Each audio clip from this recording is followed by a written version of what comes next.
Hi, everyone, and welcome back to That UFO podcast. Joining me today, my guest is a former US Air Force flight surgeon and aerospace medicine specialist who supported more than 30 space shuttle missions with NASA at Cape Canaveral. He served as Chief of Aerospace Medicine for the 45th Space Wing, overseeing medical operations for launch and flight crews. After retiring from the Air Force, he became an author and speaker, sharing insights from his years working at the intersection of medicine, aviation, and spaceflight. He recently gained attention for publicly discussing a 1992 experience involving what he describes as a disc-shaped craft seen at a secure facility. I'd love to welcome to the podcast Dr. Gregory Rogers. Welcome. It's my pleasure to be here.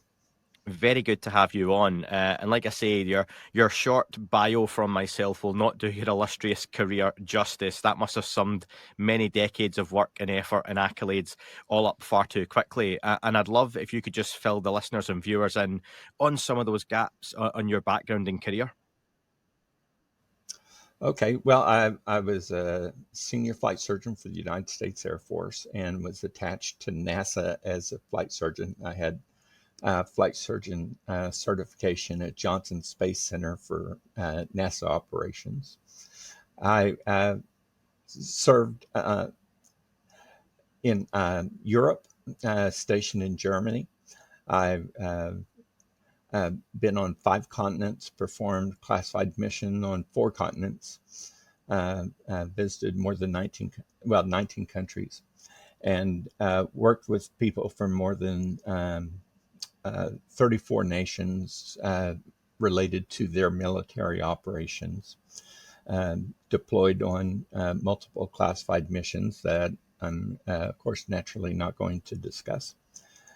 But I think one thing that sometimes people miss is that I was concerned with what NASA was doing because when I got there in 1989, there were a lot of crazy things going on. You think of NASA as, the top of everything, but there were all kinds of details that were being missed. One simple example was that in the orange launch entry suit that the astronauts would wear when they got onto the orbiter for launch or were wearing on the orbiter for landing operations, in their right lower leg pocket, they had 2 chem lights. And the purpose of these chem lights was that if they bailed out into the Atlantic Ocean at night, my helicopter crew and I would go out looking for them. So they were supposed to hold these chem lights out and show them to us. The only problem was they were red chem lights. And so as soon as I learned this, I said, you got to be kidding me. Why did you put red chem lights in? And the NASA guys said, well, we don't want to ruin their night vision. And I said, look, I don't really care about their night vision. Besides, if we use green chem lights, it's not going to disturb their night vision because it's not that bright. But what does concern me is that because of the wavelengths of our night vision goggles, I could see a green chem light in the water 10 miles away on a clear day, a clear night. So, red chem lights are not helpful. We've got to change to green chem lights. And it took me a year and a half to convince them to switch to green chem lights so that if they actually held one up in the middle of the Atlantic Ocean, we could find the astronaut to save their life. So little things like that were very annoying to me. So, what exactly is the role of a chief flight surgeon, and does that differ from the Air Force to NASA? Yes, it did. As the chief of aerospace medicine, I was in charge of all of the medical operations in the SGP office, which means preventative. But we took care of all of the flight crews. We took care of air traffic controllers. We took care of missile launch personnel. We had combat air controllers that we dealt with. We dealt with people from the Air Force Technical Applications Center. The 9th Strategic Reconnaissance Wing had a section there, and they were flying the U-2s at the time, so I was dealing with that. But then all of the operations at Cape Canaveral were also under my purview as the Chief Medical Officer for the 45th Space Wing. So the Cape Canaveral is actually a very large facility. The Air Force owns it, but they can't run everything. So they hired a contractor known as EG&G, and they were the prime operators for the facilities all over Cape Canaveral Air Force Station. Now then, for those who know, EG&G has a very long and important history as a military contractor to the Department of Defense. So I had to interface directly with them on many cases because I was responsible for what they were doing. They had a contract, but we had to have people monitoring the contract to make certain that those contracting companies were performing their jobs correctly. So I would go out to Cape Canaveral, and even though it was highly classified, probably about 80% of the facilities there I could go into and visit. Many times I had to have escorts because of the secrecy. But there were still about 20% of the facilities even I could not get into because of the classification. So that was actually what I was doing at the time of the event in 1992. And EG&G is an organisation that Bob Lazar has claimed he worked for as part of the work he was doing at S4. Is that something you're aware of, or you've come round to? I'm aware of that, and EG&G is a prime contractor for many military facilities, many of the most classified facilities. So if you're in the military and you know EG&G, you know what they do and how they do it. Certainly an organisation that's got a lot of intrigue behind it. And do you know what? It's one of those I don't think get named often enough in these things. But like you say, they're probably there in the background in some way, shape, or form for many of these operations, potentially. Something that really interested me, Greg, when I was watching several of your interviews, I enjoyed listening to your time as talking about time as a pilot. You've flown with some of the best out there.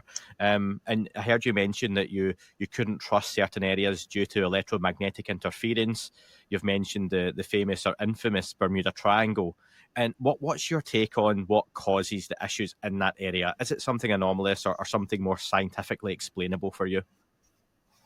Well, there are actually areas located all over the earth where, because of the mineral content of the land, maybe an ancient asteroid landed there, 30 million years ago or something of that sort, that as you are flying, when you're driving or walking, you don't notice it as much, but when you're flying, you notice that your magnetic compasses get screwed up. There's a magnetic field in very many areas. In fact, if you look at even like Skinwalker Ranch, the same kind of things I was seeing with my flight crews in the Bermuda Triangle are very similar in certain ways to what has been identified on Skinwalker Ranch. There are just places on this earth that have magnetic disturbances, and if you disturb magnets, you're going to disturb electromagnetic fields, and you're going to cause electrical equipment to malfunction, and a whole sort of anomalous influences are going to be present there. There are places all over the world that many times have been identified as holy places to ancient peoples. And of course, they weren't flying helicopters or aircraft. Mm. But when we go to their sites today, we can detect anomalous electromagnetic frequencies, magnetic effects, and so forth. And do The you world is think, much stranger than people think. well, I'm glad you say that because I was going to ask, do you think it is a case of we get this interference on these instruments and that's because of for example, like you say, an ancient asteroid that crashed some many millions of years ago? But do you think there's also a causality that because of those areas being so different in terms of their frequencies, their signatures, that interference, you can get more anomalous events happen in those areas? Absolutely. I think there was one podcast that I discussed this on, but we were going out um, searching for, I believe it was an aircraft that was missing. And when we went out to a position where we thought we would start the search and rescue operations, uh, we had planned on when we would arrive at the specific location. And so uh, uh, there were radials that were using radar signatures uh, from Cape Canaveral that would tell us what our specific location was at. And so when we reached the location at the specific radial that had been indicated, we'd actually gotten there like 8 minutes faster than we should have, and we did not have a tailwind. So that shouldn't have accounted for it. And so we all sort of looked at each other. Um, you know, uh, all the time we're flying in the Bermuda Triangle when you're flying off the Cape and Patrick Air Force Base. So we just kind of looked at each other and said, "Okay, well that was strange, but." Uh, we had it timed. We thought very clearly, and yet uh, we had 8 more minutes when we arrived at our station to start the search and rescue grid than what we thought we had. And what would you put that down to? Sent, you know, we were all experienced personnel. Uh, we do search and rescue missions off the coast of Florida for ships that sink, airplanes that crash, and all of that. But we also support certain types of submarine operations that I'm not going to discuss. We ran the Eastern Missile Range. We supported the launch not only of the space shuttle, but of a whole series of unmanned launch vehicles that was used by the Department of Defense, NSA, CIA, um, all kinds of things. And so we were all experienced people.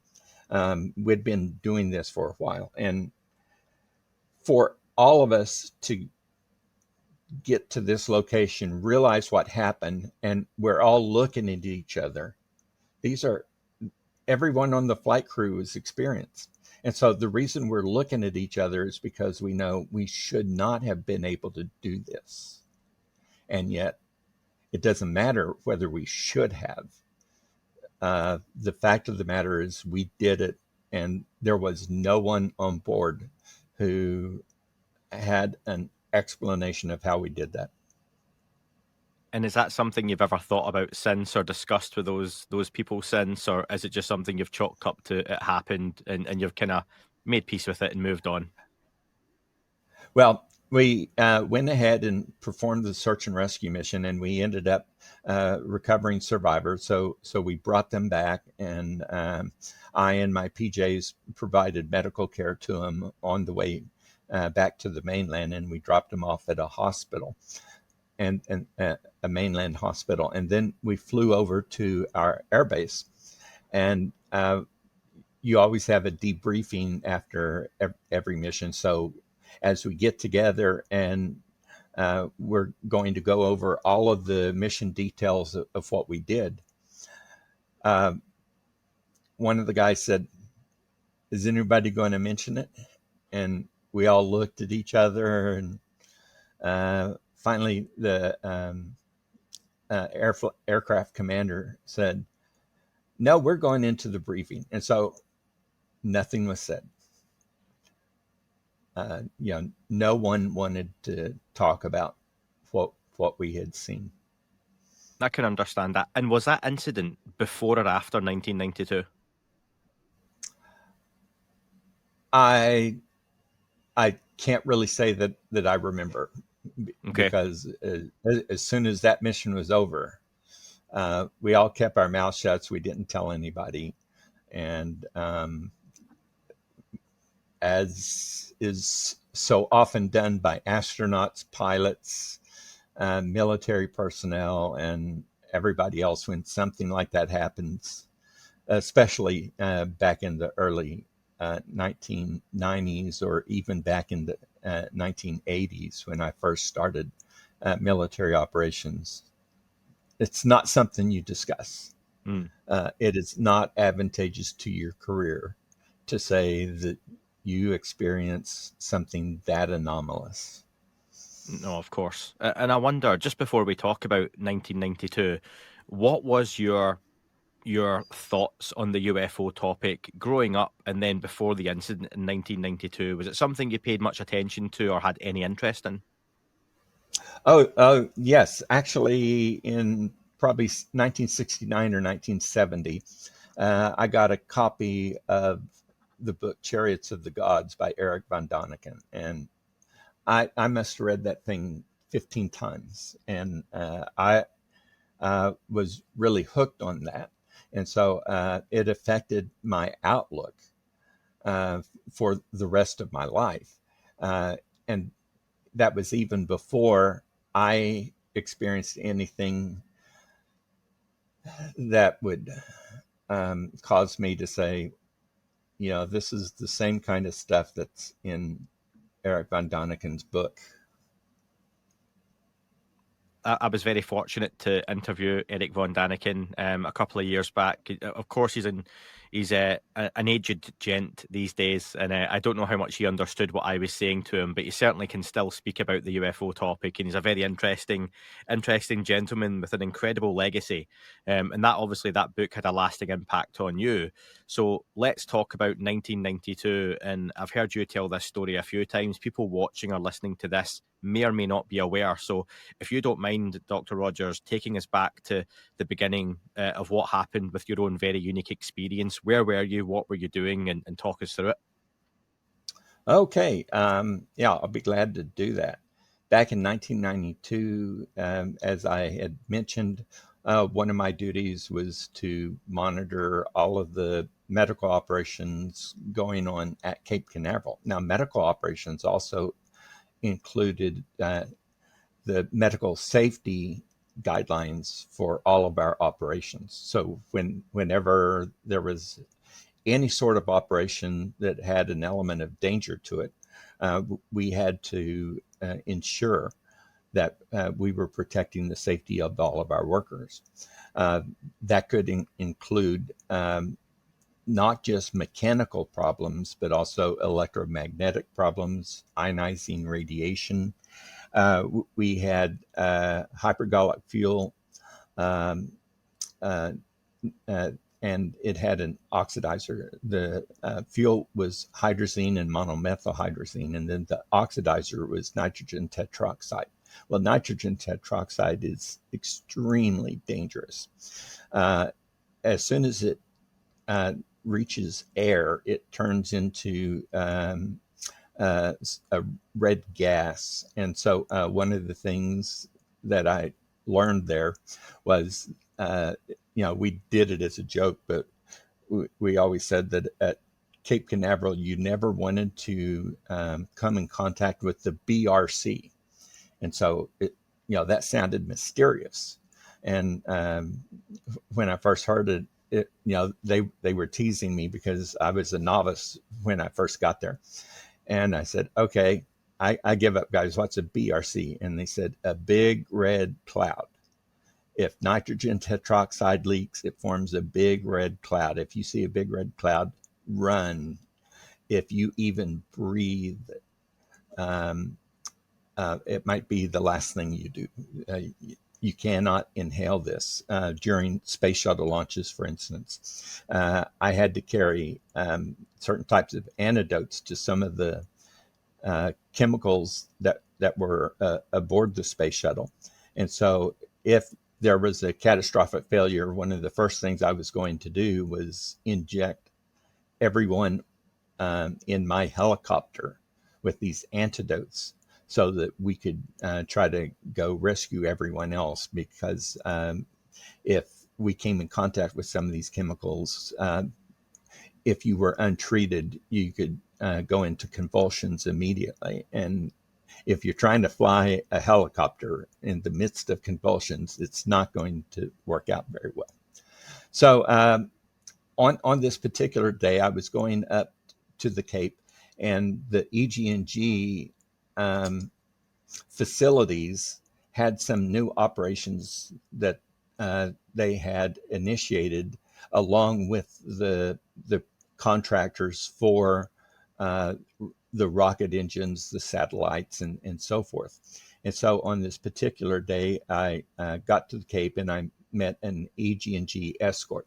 And so he was going to take me to 3 different locations on Cape Canaveral, and he was going to show me what the new functions were. So we went to the first building, went inside, he showed it to me. I said, okay, great. Now I know what it is. So we went to the second building. He escorted me inside. We took a look at it, said, okay, that's really interesting. Now I understand that. So then we went to the third building, and it was a classified building. Most everything at Cape Canaveral is. You can't take a picture on Cape Canaveral without clearance.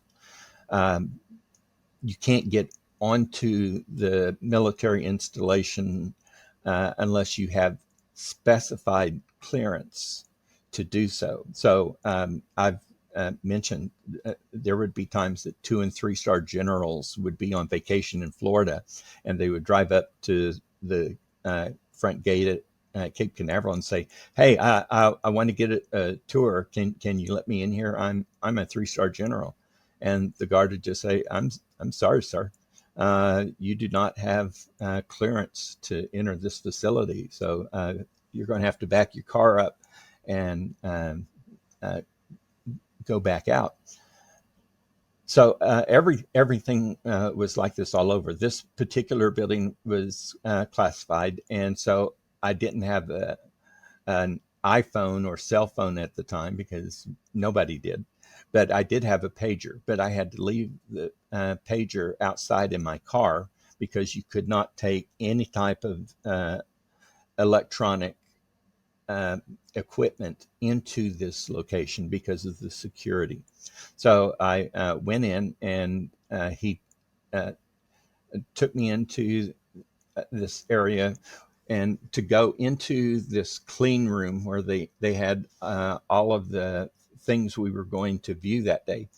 I had to put on a cap to keep my hair out. I had to put on this coat to make sure that I didn't leave any debris back. I had to wear gloves, and I had to put on these little electrostatic booties so that I didn't leave any dust behind and did not create any electromagnetic static electricity, because everything in there was very significant electromagnetic, and one little thing, and if you short circuited something, that might be a $3.5 million satellite. So you just got to be careful. So we went and did all of the stuff that he was going to show me. And so as we exited, we went out into the little preparation room. And so I'm taking off my cap, taking off my jacket, and all of this. Well, the EG&G escort guy did this all the time. And so boom, boom, boom, he had all of his stuff off and secured. And he said, okay, see you, Doc. And so he left. And so I was maybe like 1 minute behind him. So I got all of my stuff arranged. And so as I stepped out, there were these double doors, and it led into a hallway. So as I entered that hallway, there was a gentleman off to my right that was in his Class A Air Force uniform, and from his insignias, I could tell that he was a missile launch guy. So as I went up to him, he said, "Hey, Doc, I've got something to show you." Well, the thing is, I saw all of these people, hundreds and thousands of people on sick call, in the emergency room, on annual physicals and stuff.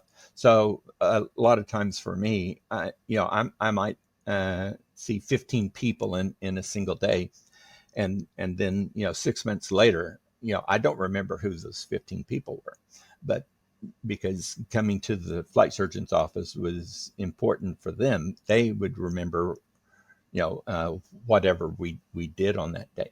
So he recognized me and said, "I've got something to show you." I said, "Oh, okay, what is it?" And he did this. He said, "I've got something to show you that even you have never seen." So I said, "Well, okay, well, show it to me." Now, then the reason I believe he did that was that on the Cape, there were like 25 different classified locations on there. And so to enter each of those locations, you have to have a special security clearance. So I had gone through like 13 different locations. And so on my little necklace thing, I had 13 different ID cards, so that when I went to this location, I could show them this ID. If I go to this location, show them this ID. Well, this guy only had like one or two, so he was very limited in where he could go and what he could see. And we did that for compartmentalized security. We had so many different things going on that we didn't want people in building A to know what was going on in building G. So those people could not interact, and certainly could not enter. So he said, "I'm going to show you this." So I stepped in behind him into this little office that was there to the right. As soon as we entered the office, he shut the door and locked it. So I thought, now that's pretty strange. And then there were louvered blinds, and so he closed all of the blinds. And now I'm thinking, hold it, this is getting kind of funny. I don't know what's going on here. So he said, "Just a minute, I'll show you." So there were 4 computer stations inside this office. So he sat down at one of the computer stations, which I assumed was his. So he turned on the computer, turned on the console, and he starts doing some things, looking for something. So, we're just sort of chatting, nothing important that I would remember later. Well, all of a sudden, this screen came up, and he said, "Here it is. You take my seat." So he moved over one seat to his left, and I sat down in his chair, which was directly in front of the computer screen. Now, when I looked at this screen, it looked like a closed circuit TV feed, but it was totally clean. There was no time or date or location noted on it. There was no evidence of any classification marker or anything else. It was just this raw feed from the closed circuit television, and it looked like it was, sort of a typical military hangar. So when I looked at it, it looked like just a regular hangar. with the exception of what was inside the hangar. Now then, what I saw was a saucer vehicle. It looked sort of like an egg. Eggs are a little bit oblong. If you sort of smashed it down to where it was even all the way around, that was what it looked like. The surface was pearly white. There were no rivets, no seams, no doors, no windows, no pitot tubes, no control surfaces, nothing I could identify as a propulsion system.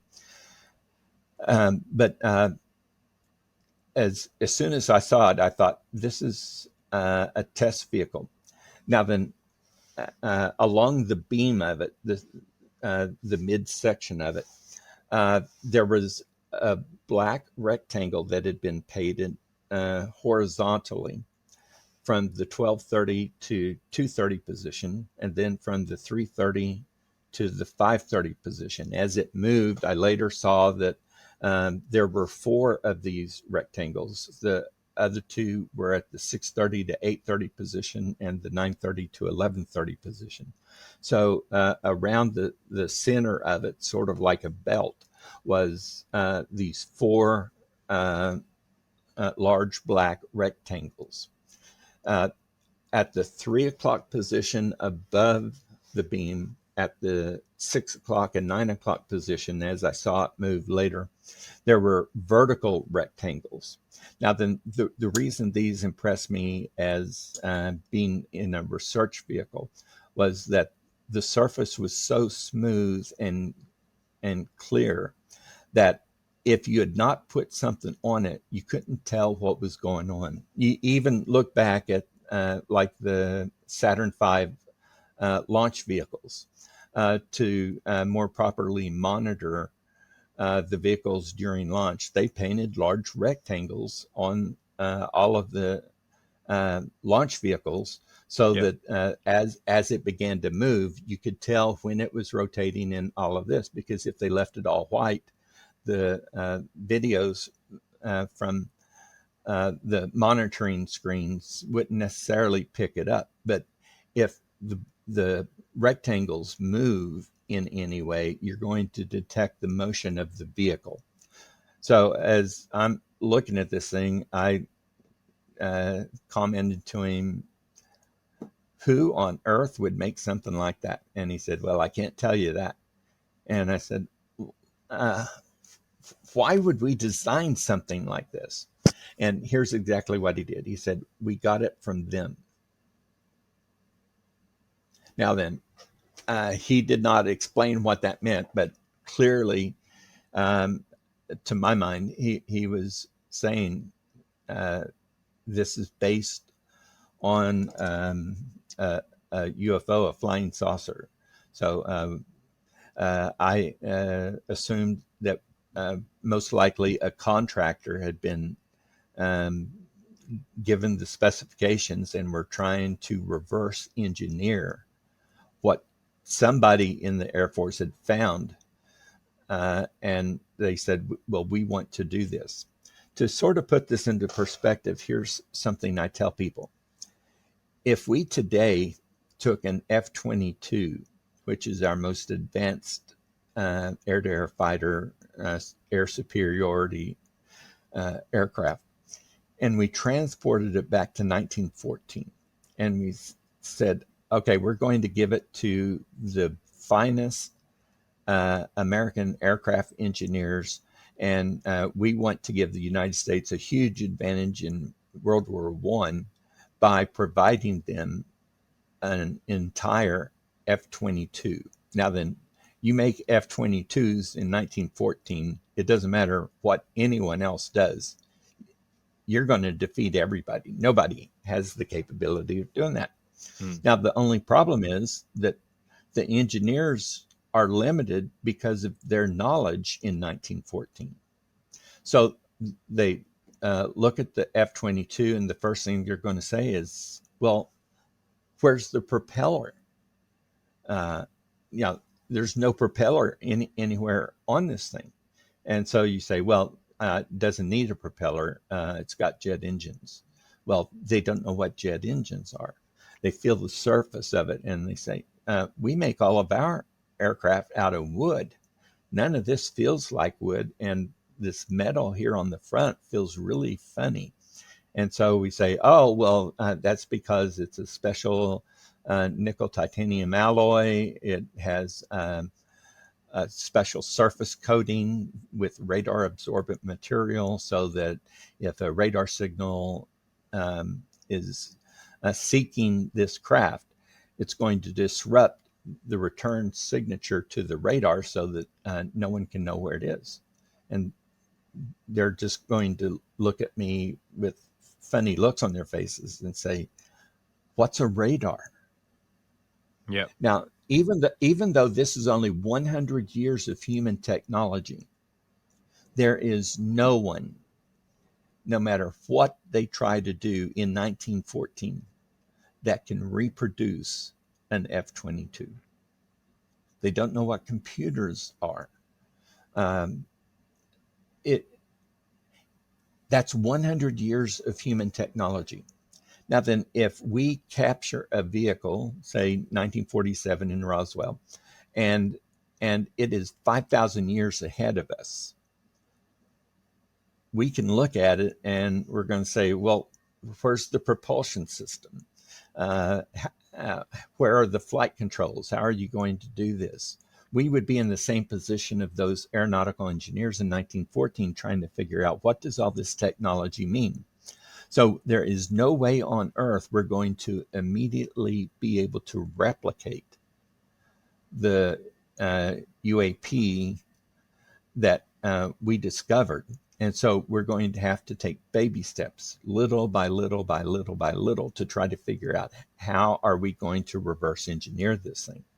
So in 1992, that was 45 years after the Roswell incident, and there were other incidents after that. To put it into perspective, this was only 3 years after Bob Lazar gave his account of what he was doing with EG&G at Area 51, and his description of a sports model flying saucer is sort of like what I was seeing. I don't know if they were in any way related, but what I was looking at was totally foreign to anything that I knew. Well, this thing activated and it lifted off the surface about 3 feet. There were electromagnetic discharges going on around the surface of the craft, and there was some other stuff happening, but because of the nature of the other stuff, if this was a testbed model, they whoever was making it likely moved forward with the technology. So if I described the clues about that technology, I might inadvertently give away classified information for what the later models could do. So I have not discussed that with anyone. But this thing lifted off about 3 feet off the ground, and then just as smooth as could be, it rotated 360 degrees clockwise. It rotated 360 degrees counterclockwise so that it was in exactly the same position as when it rose. It then moved left and right, forward and backward, just as though you were doing testing of the control mechanisms, making sure everything's working right. Well, it was just sitting there like this, and then all of a sudden, oh, I forgot to mention one very important thing. The reason I called the one section the 12 o'clock position, or the forward section, was because as it rotated, I could see U.S. Air Force written on the beam of it right there. And then just above that was the U.S. flight insignia. So now then, I'm already surprised because I'm looking at a stinking flying saucer. And now as it rotates, I see that it says U.S. Air Force and has an Air Force flight insignia. Now, I have to remind people, the U.S. Air Force does not build aircraft. The Air Force will give details of what they want an aircraft to be. They provide those details to contractors and contractor consortiums. They figure out their version of what it is. And so the contractors will bring out copies of what they've developed, and the Air Force will assess them to see which one is most successful for the U.S. Air Force. And then they will give a contract to that corporation or consortium, and then they will begin to create a production line. The production line will produce production line aircraft, and then the U.S. Air Force will purchase those craft from the contractor. Now, since this was a test vehicle, as far as I'm concerned, it still belonged to a contractor or contractor consortium, even though it said U.S. Air Force on it. Now, then at the very top of it was this little mast, and 3 umbilical lines came off this. And so those umbilical lines most likely fed in electricity, circuitry for controls, and all of this kind of stuff, which is another reason I assumed that it was a test vehicle. If it was a fully functional craft, you wouldn't need umbilicals to provide electricity or anything like that. That would all be internal to the craft. So because it required the umbilicals, that was another reason I considered it to be a test aircraft. Well, all of a sudden it tilted to a 45-degree angle.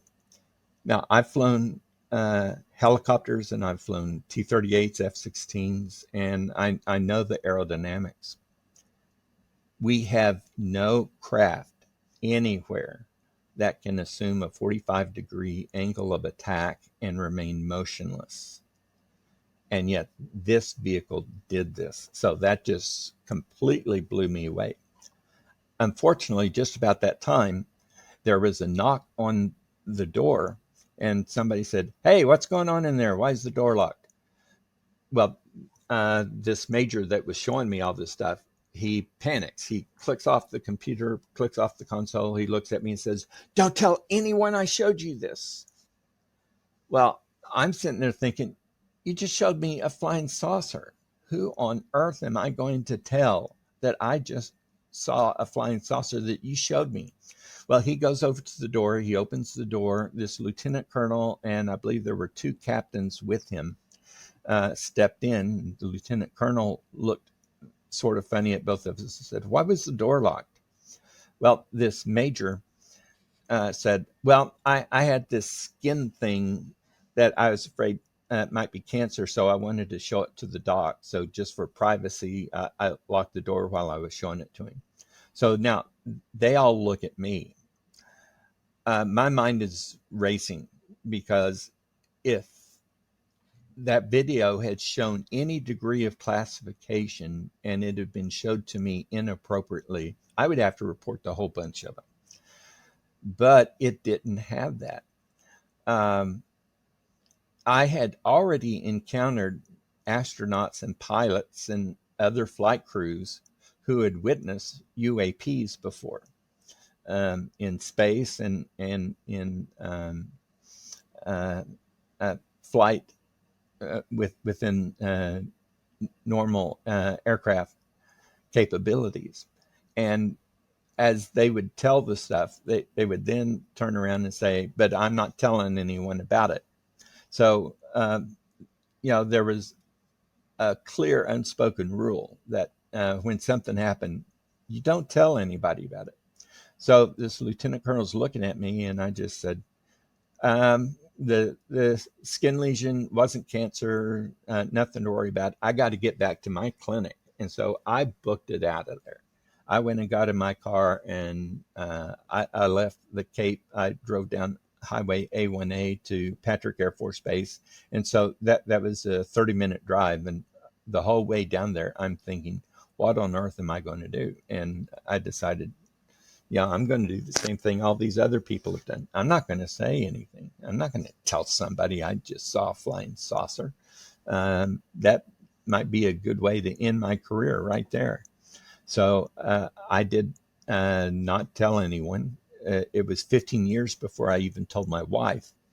But then finally this year in April of 2025, I retired from the Defense Health Agency. And so I was no longer part of the Department of Defense.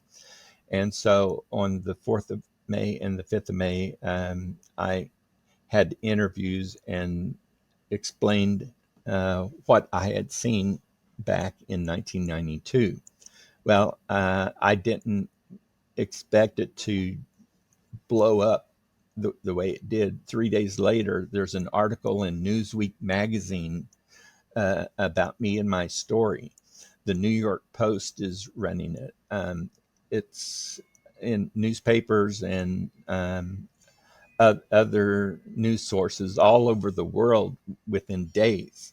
And so since that time, I have been telling this story to people from Argentina to Malta to the Philippines and just about everywhere in between. Well, thank you for the retelling because it's really incredible. And as you're telling it, I'm sure people listening, people watching will have a lot of things going through their head as to what the scenario looked like. And I've got a lot of questions to kind of try fill in some gaps here. So, Dr. Rogers, first off, did you mention, forgive me if you did, the size of the object? Could you get a grasp of how big you thought it was? Okay. When I first saw it, there were two men standing over to the left of it, and there were three men standing over to the far right side of it. So my estimate was that it was probably 20 feet in length from one end to the other. It was probably 8 to 10 feet in height, including a tiny little dome that was at the very apex of it, but not including the mast and the umbilicals. But that was the size of what I saw.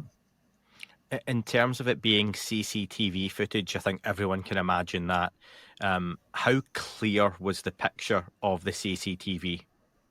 Oh, it was perfect. You know, at Cape Canaveral and Patrick Air Force Base, we had CCTV on lots and lots of stuff. So I was very much used to watching the closed circuit television in all kinds of different areas, and it was extremely clear. Uh, there was nothing at all that made me suspicious that anything I was seeing uh, was not exactly what it appeared to be. At that time, I don't think Steven Spielberg could have uh, made a closed circuit TV, um, Photoshop, or anything of that sort. AI, of course, didn't really have that kind Yeah. of AI, but I was experienced enough that when I saw this, I 100.000 believed it. For me, CCTV, you always think it's a live feed, but given what you discuss, it would sound more plausible you were watching something that was a recording of a live feed. Otherwise, you just got very lucky that you see it activate, you see it move rather than just sit there. Is that something you've considered, whether you thought it was live or recorded? I believe it was recorded. Okay. How did you feel when you saw it? I think many of us, we've all seen videos. We've seen the Go Fast, the Gimbal, the Tic Tac, and any number of UFO videos online. But we truly don't know what we're looking at. We can think we know, Okay. but when you see this saucer, when you're undoubtedly seeing this, how do you feel? Is it a different feeling? Well, from the position of the camera to where the vehicle was, couldn't have been more than 25 feet. So I was seeing an absolutely perfect view of it. I had nothing to interpret. I could see everything that was there. So that's like saying you're going out to your driveway and you're standing 15 feet away from your car and you're going to describe what the car looks like. Um, there was nothing for me to interpret as far as the physical appearance of the vehicle. Now then, how it functioned and some of those kind of details, I'm, as I said before, I'm not going to discuss those with anybody because I believe this was a test bed article, and without question, if it could do what they were doing, testing it in this hangar, this was early on in the development program. And so that vehicle has been further developed since that time. Did you get a feeling when you saw it on the screen, though? Did your stomach sink, or were you nervous watching it? How did you feel? Well, I was very much surprised. It was just sort of a shock.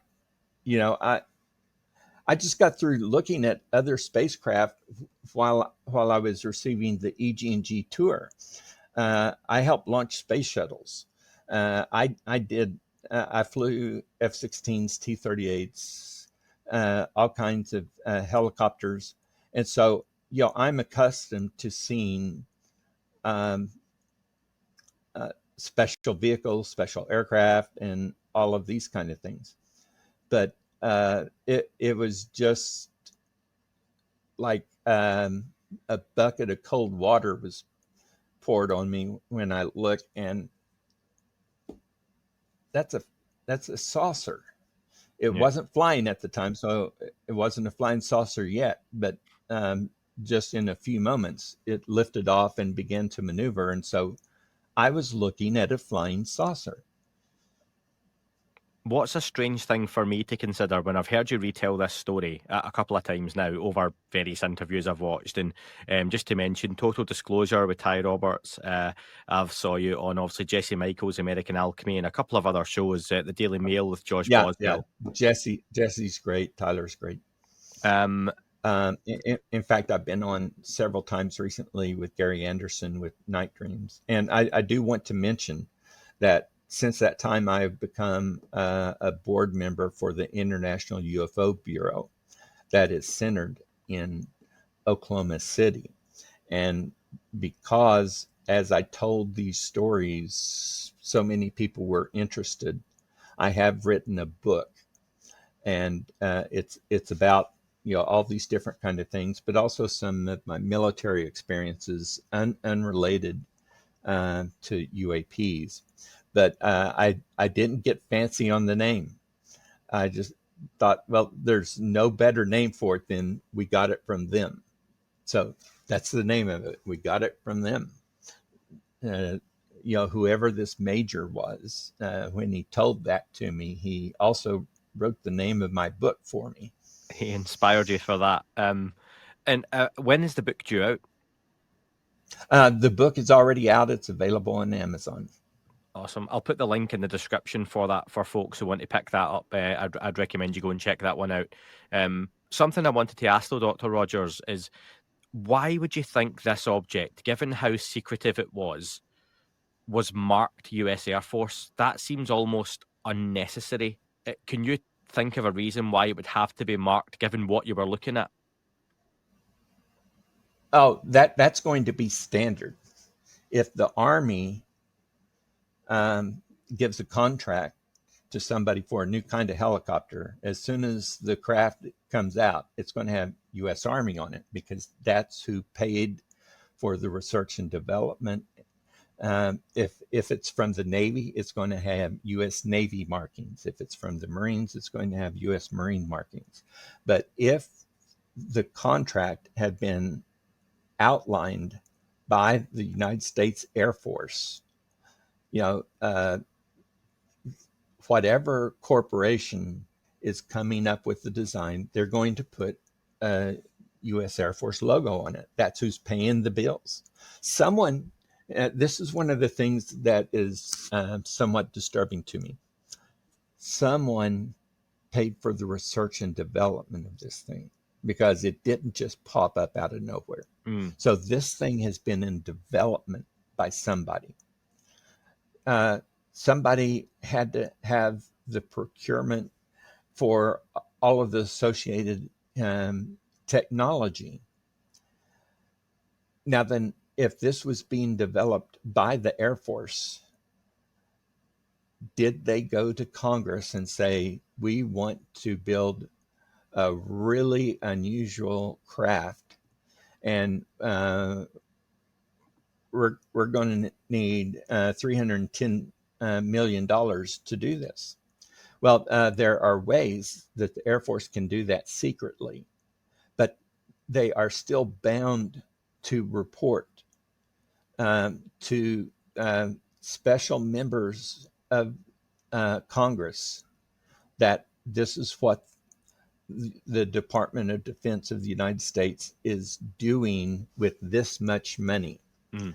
Now, then, did they report this the way they were supposed to be? I have no idea whatsoever. But it is such an unusual thing for that to happen, that somebody somewhere was in charge of this program.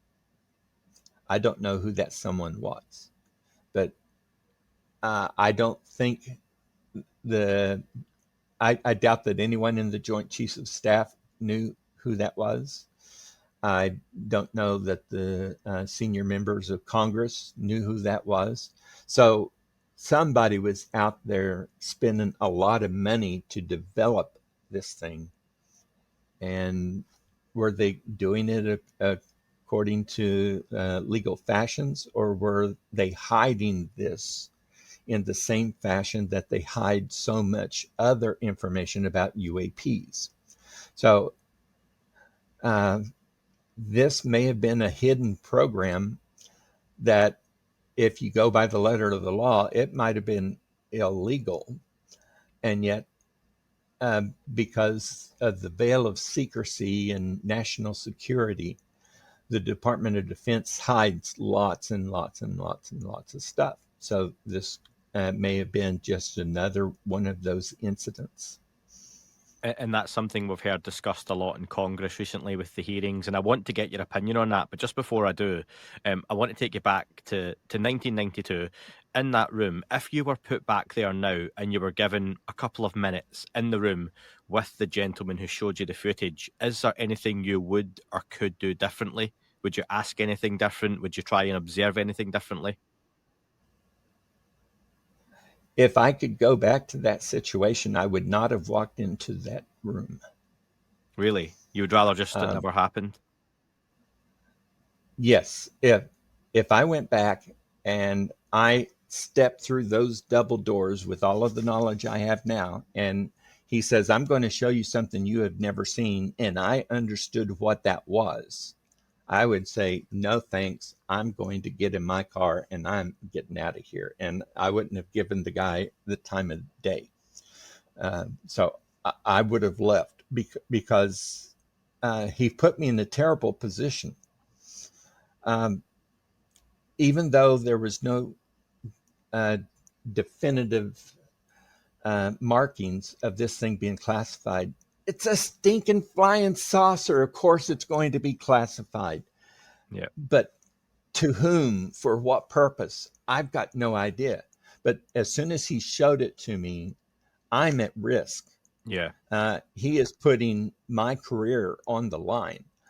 If I mention, hey, he just showed me a flying saucer, and then security comes in and they check it out and he does not show them that file, they're going to take me and lock me up and say, Major Rogers is going crazy. He thinks he's seeing flying saucers out at the Cape. Um, I was very, very vulnerable because of what he did. Now then, since I started talking about this, I have been very, very vulnerable also. And a number of things have happened that uh,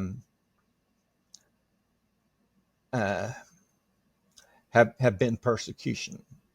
Uh, I think people have done things to try to scare me to keep my mouth shut. All kinds of other things have occurred that makes me cautious to tell anything new or different, or you know, you, there was lots of stuff at Cape Canaveral and Kennedy Space Center, and so I've got lots and lots of information that I've never told anybody, and I'm not going to. But it is very intimidating to have um, calls to your cell phone scrambled and sent to false locations, and that has happened to me. I could go into stuff, but it is very intimidating to know that there are people who can do things like that, and there's not a thing I can do about stopping them. So one of the things I've done is that when I've been on many of these podcasts, I tell people, okay, look, I'm being harassed. In the past, there have been stories of people who were trying to tell their UFO stories, and they ended up with the suicide, or their car was struck by a train, or who knows what else is going on. The only way I can defend myself is to tell this story, so that if somebody does something to me, they're going to know, hold it, I told the whole world I was being harassed. If something really strange and bizarre happens, they're not going to be able to hide it in my case. So I keep making these kinds of statements because I am very concerned of what they could do to me. And we've heard about others, such as David Grush, who's talked about retaliations against himself. And have you reached out to Yes. people like David Grush and other whistleblowers to have a conversation around Uh, how to act, behave, safety? yes, I have. In fact, I have been in communication with David Grush himself, with Ryan Graves. Um, but uh, realistically, uh, they can't really defend themselves. So what on earth are they going to do to help me defend me? I can't help them defend them. So it's gotten to the point that it's very troublesome, and I've started trying to be a lot more careful of what I say and to whom I say it. Do you think often about why you were shown what you were shown by that gentleman in the room? I think that he had sort of a normal human experience. If well, let me give you an example. I once went aboard the USS Montpelier, which is a nuclear attack submarine, and it had just been commissioned, and so it was the newest and latest submarine in the world. Because of an injury, I ended up going on board that sub. Well, they called me all of a sudden and said, we need a doctor. So I went out there. So, I'm in my flight jacket here, but I was in my flight suit, and it had space shuttle stuff on it like this and all that. So when I got on the sub, they said, we aren't supposed to really show this stuff, but how would you like to see the sonar room? Let's show you the sonar room. And so they took me in there, and they did that. And so they showed me some things on that submarine they really should not have shown me. But humans uh, are like that. If somebody's walking along a beach and they reach down and find a diamond ring, they're going to say, "Hey, everybody, look what I just found." So, that is human nature. And even though they try to train this out of you with military security, you know, we we still do those kind of things. So I don't know if you've had the chance to see this yet, Dr. Rogers, but yesterday the New Paradigm Institute hosted their annual Global Disclosure Day, and there was multiple notable names as part of it, and Colonel Carl Nell was speaking at the event. And Carl Nell, really interesting character. I don't know if you've had any conversations with him or how aware you are of Carl Nell. I have not, but I did listen to the video. Excellent. So, if folks haven't seen this yet, and this is going to go out quite quick, Dr. Rogers, this interview after we finish, Carl Nell made a comment that he believes this cycle of disclosure, this cycle of progress that was attempted since the start of 2017 with the New York Times article, he believes that cycle is over with the failure of the UAP Disclosure Act to pass for a third time. And I'd love your take on that, how you feel the situation is, because people like yourself coming forward and sharing these incredible testimonies, people coming out and putting careers at risk, potentially putting lives at risk. And it seems to be right now, it's coming up against a stone wall of the government. And I'd love your take on where things are. Okay. One of the reasons I came forward was because of those previous hearings, I think in 22, 23, 24. They were actually making progress. And then the first hearing that was supposed to occur this year didn't happen. And then when they did finally have it, um, only certain information was allowed to be presented. They showed a video, which I was extremely underimpressed with. Mm. And because it was a leaked video, they don't have to give any kind of information about what it was about. But a Hellfire missile is an air-to-ground missile. It can be tuned to follow uh, flying craft, and so we saw this as it was occurring, as it was supposedly leaked. But if this was a really dangerous drone that was coming at it, first of all, the drone was pretty small, because when you see the length of the missile against the size of the drone, the missile was bigger than the drone. The Hellfire missile is very accurate, but it's also um, very effective. There was, even though the Hellfire struck the drone, there was no detonation. Did that missile even have an explosive on it? If it didn't have an explosive on it, then my explanation is they were filming a test, and the reason they could release the test was because it was no big deal. But then by not giving any context to it, they could show this for the congressional hearing, and at the time, nobody there said anything. Uh, I think that was a totally unimpressive video, but because the people there were just seeing it, they acted like it was a big deal, and so I was um, very disappointed, not only in the video but in the presentation they made. And I don't think Congress is acting now in a matter to where they really are seeking the truth. They had a hearing so they could say they had a hearing. They had speakers so they could say they had speakers. But um, it was sort of a worthless event. Prior to that, as I came forward, people would ask me, if you had a chance to speak before Congress, would you do so? And would say, well, if they asked me, after seeing what they did for this very short, limited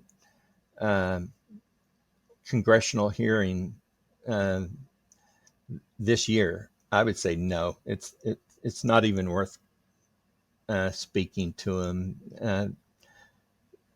In the military, when you do something just to try to impress a visiting important person or a general or something, you call it a dog and pony show. Hmm. Well, my impression of the congressional hearing this year was that it was nothing more than a dog and pony show. It they had it, so they could say that they had it, but they did not even really seek to go deeper than what they've done in the past. The previous hearings have been far more important than what occurred this year. So, if you ask me my opinion, that's it. And I've always been the kind of person that if you ask me an opinion, I'm going to give it. No, thank you, and I appreciate There the it is. honesty, Dr. Rogers.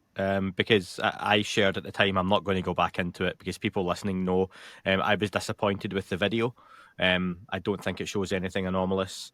Um, I know people were showing the video the day before the hearing, so to say it was shown for the first time at the hearing, people who claimed that's not correct. It was shown the day before. So a lot of folks who maybe say they saw it for the first time in the hearing weren't seeing it for the first time. Um, and I think they could have done more vetting. And I think they probably know more about where that video came from than they've let on, which is really disappointing for me. And it took away from some interesting testimony. And it's really interesting to hear people like yourself who potentially could have spoken at future hearings now being put off because of that video. And that's perhaps the legacy of that last hearing. Yeah. Well, if I was in that hearing, as soon as they showed that, I would have said, that's garbage. Uh, you know, uh, the Hellfire missile did not explode. Why did the missile not explode? Probably it didn't even have a warhead in it. And all they showed you was a test. But because it was leaked, they could act like it was something special. But it was going after a drone, and it was an unarmed Hellfire air to ground missile that struck it. There's nothing unusual to that video in any way, shape, or form. I wonder, looking at the bigger picture then of disclosure, thinking about what you were privy to in 1992, the conversations you've had since, do you believe the public, the people, could handle the truth and reality of what disclosure would bring? Yes, I was a Cold War child. I remember when I was in the first and second grade, that was back during the Cuban Missile Crisis, and uh, we had our duck and cover drills. Now, for people who don't know what this was, they would show this little cartoon, and it would say duck and cover, and so you're supposed to cover your head, get under your chair, and that's going to protect you from a nuclear explosion. Well, I'm sorry, but I was the nuclear, biological, and chemical warfare um, medical officer for the 3rd Infantry Division in West Germany during the Cold War. Ducking and covering is not going to protect you from a nuclear weapon. That was all something that was just done to make the American public think, okay, we can actually do something to protect ourselves. Mm. But we knew that at the Cuban Missile Crisis that we nearly destroyed the Earth. Everyone knew this. Everyone who was alive back then. Nearly destroying everyone on the planet is big, but we handled it. You know, we just kept on living. If somebody showed us that, yes, all of these things that most Americans already believe anyway are real, they're going to say, okay, yes, but what does it do for me? And uh, I think the entire world is ready if the world government said, okay, yes, we're in contact with aliens, and then we'd want to know, okay, what are the aliens doing? Are they helping us? Are they hurting us? Um, uh, you know, give us the details. We are not stupid, incompetent people. Give us the details. Just before we get to finishing up, I've got a couple of listener questions for you, but I would love to get your Okay. thoughts, Dr. Rogers, on Ross Coulthart. Just recently, in the last 24 hours, was doing his News Nation show where he gets asked questions from the public. And he talked about recently he was at Marshall Space Center on a tour, and he said they could see on the screens as part of the tour the director was taking them on, the feeds from the ISS. So the space station has various cameras pointing in different directions. He said one of them was looking out into space. He said on the screen, someone nudged him and said, "Ross, look at that." And on the screen, 8 egg-shaped objects appeared from behind the space station that the feed was looking at. He said he mentioned it to the director, who had his back to the screens, to say, "Is that something that's supposed to be there?" And he said the director looked round, turned back to them, flicked a switch, and the feed cut off. Now, for you, does that sound like a realistic scenario that would happen? Is it a case that the space station feeds that we hear so often get cut, and they do cut off from a live feed now and again for multiple reasons? Is that what would happen? And I wonder how often that kind of thing has maybe happened that you'd be aware of.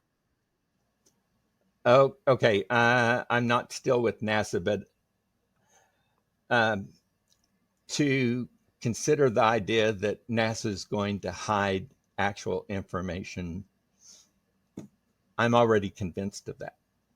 Uh, I knew that back in the 90s. So uh, all they're doing is a continuation of what they have done. They were doing this before I got to NASA. They've been doing it since I left NASA. They've been doing it in the Department of Defense before then. They've been doing it after that. We know that there are people within our government who take it on their authority to believe that they are going to control what is best. And so I actually did a post on this just a couple of days ago. Um, when I took my oath of office as an officer, I swore an oath to defend and protect the Constitution of the United States against all enemies, foreign and domestic. Domestic enemies can be against the American people when they are trying to hide something that they just don't want the people to know. And so my oath was not to a president. It was not directly to the Air Force. It was to the Constitution of the United States. And the Constitution of the United States is designed to bless and protect the citizens of the United States. So I resent it when people who are in positions of authority decide that we, the people of the United States, do not deserve to know the truth. Yeah, I think that's very fair. Really interesting though that when you see the live feeds being cut from that point of view, and that was just on News Nation, folks. If you want to check that one out with Ross Coulthart, he mentioned that. Couple of questions, Dr. Rogers, to finish off. Thank you very much for your time so far. Kimberly asked, "Did you ever treat a service person you suspected may have come in contact with any form of UAP?"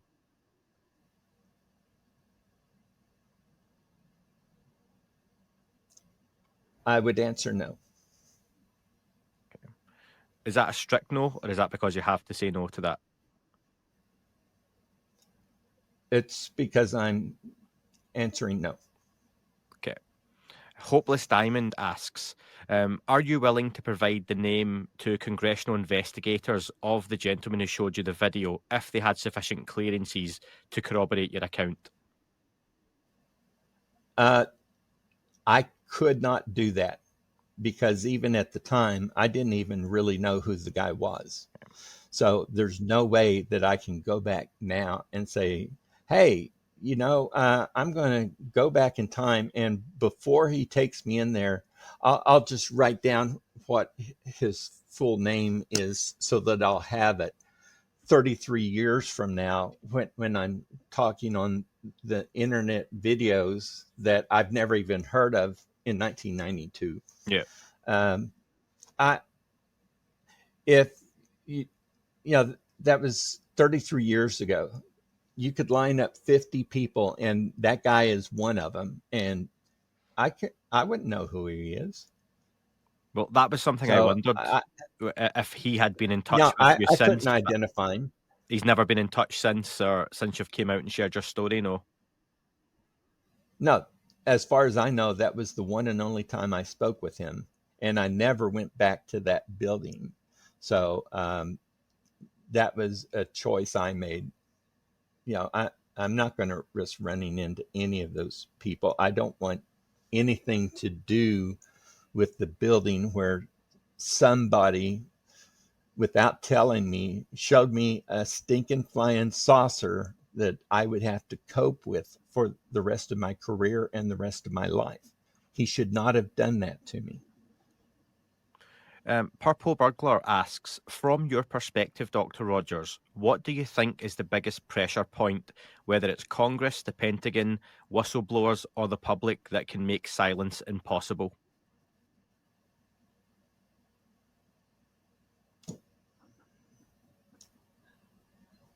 I have to believe that there um, is involvement with the non-human intelligences themselves. Now, the reason I say this is uh, we recently had drones that were flying over Langley Air Force Base that we could not identify, we could not control. We had to move our F-22s because we were afraid of damage. The non-human intelligences have the capabilities that they could reveal themselves openly in any fashion they wanted, and there would not be a thing the government could do about it. We cannot we cannot stop these things from appearing. Uh, in my mind, that makes me extremely curious about whether or not the governments of the world are actually working in contact, and perhaps the non-human intelligences do not want the government to give uh, full disclosure to the world, because then we would be directly dealing with those non-human intelligences. If if you walked into Walmart and there was a non-human intelligence standing there, um, you could interface with it.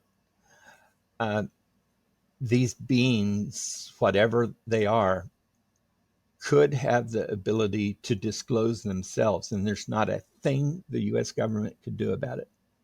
So I wonder whether they're duplicitous in the conspiracy of hiding this for their own reasons. And um, I don't know, but maybe the governments are limited in what the non-human intelligence will allow the governments to tell our people. I don't know. I think that's a very fair point. And the final question from Metal Matt, he asks, why is the Air Force so tight-lipped with anything associated with UAP, unlike some of the other military agencies, in your opinion? Well, the Air Force is very tight-lipped, but you also have to understand, what does the Air Force do? the the Navy has aircraft carriers, and so they control the airspace around those aircraft carriers. But the defense of the continental United States, our allies, um, all depends on, during the Cold War, if the Soviets launch missiles, can we stop them? And if we cannot stop them, can we launch our own missiles so that we can make sure that they die too? Um, this is something that is unique to the Air Force. The Air Force also operated the first reusable spacecraft, which was the X-15. And so the X-15 pilots were actually getting astronaut wings that were separate from what the NASA astronauts were doing. So the Air Force has had a whole lot more to hide than what the other agencies are. And so much of what has gone on, because I can assure you there are things at Cape Canaveral Air Force Station that I dealt with, and the technologies were not just about the space shuttle and the launch vehicles, but those are elements that not only can I not discuss, I will not discuss, I won't even hint about them. And when I die, those secrets will go with me, and there's really not a thing I can do about that because I'm not telling anybody. Um, I know why it's secret, and there's a good reason for it. And finally, I thank you so much for your time, Dr. Rogers. It's been wonderful speaking with you, and truly appreciated you retelling the whole story from 1992, the background, the context. It's been great. And I just love, for the final word, if you don't mind, just again talking about the title of the book you've written, a little bit about it, and just how folks could buy that as well. Okay. Well, I wanted to tell my story, and so I first of all told the first chapter very straightforward, and then I have included information from the past that I think is very indicative. One of the things that I feel like a lot of people have is when military people like me and David Grush and these people before Congress use a lot of these fancy military terms, acronyms, and so forth. A lot of times the average people don't know what that means. So as I went through the book, I helped to explain, okay, if you hear this, this is what it means. If you hear this, this is what it means. So I gave explanations to an awful lot of the material that if you're not military, a lot of times you hear these terms, acronyms being used, but you really don't know what they are. So I spent some time in the book telling all of those things. But one of the things that I did at the end of each chapter was that I wanted to include elements of things that have happened to me in my military career so that people who have never been in the military, and all you've done is watch war movies or something like that, you get a clue as to what it's like in everyday life. One of the stories, I was in the Gambia, and I wanted to send some postcards back home. I nearly got, well, I did get into a very dangerous situation where my life was potentially at risk just because I was trying to buy stamps for my postcards. People who have never been in the military, never been to the foreign countries under the circumstances in which I deployed, and many others have deployed, they don't necessarily hear these kind of stories. Also, at the next to last chapter, I did something that I felt was very important as a doctor. I have seen very many patients from the military with PTSD. And there are non-military people who have PTSD too, and it affects their lives. Um, people who have seen a UFO could have PTSD from getting out of their car and seeing a UFO right above you, especially with abductions and other kinds of things. Hmm. Well, too many times there is a stigma around saying, I have PTSD. So at the start of that section, I just flat out said, I have PTSD. Now then I'm going to explain about PTSD, and then I'm going to discuss many of the treatments that we now have that could help people with PTSD. So as a doctor, I wanted to make sure that when you read my book about UAPs and flying saucers, you're also going to learn a lot. And that section about how people can deal with PTSD, I feel is extremely important because we have so many people who are suffering from PTSD. And by bringing it out as I did, hopefully there won't be as much stigma about saying I have PTSD. No, thank you for that. And folks, we got it from them, How Humanity Received ET Technology. The link is available in the description below. You can check that one out and it'll take you straight to the pages to buy that. Dr. Rogers, thank you so much for your time today. I've really appreciated it. Best of luck with the book. And also, thank you once again for coming out and sharing your story. Thank you very much. I think that the civilian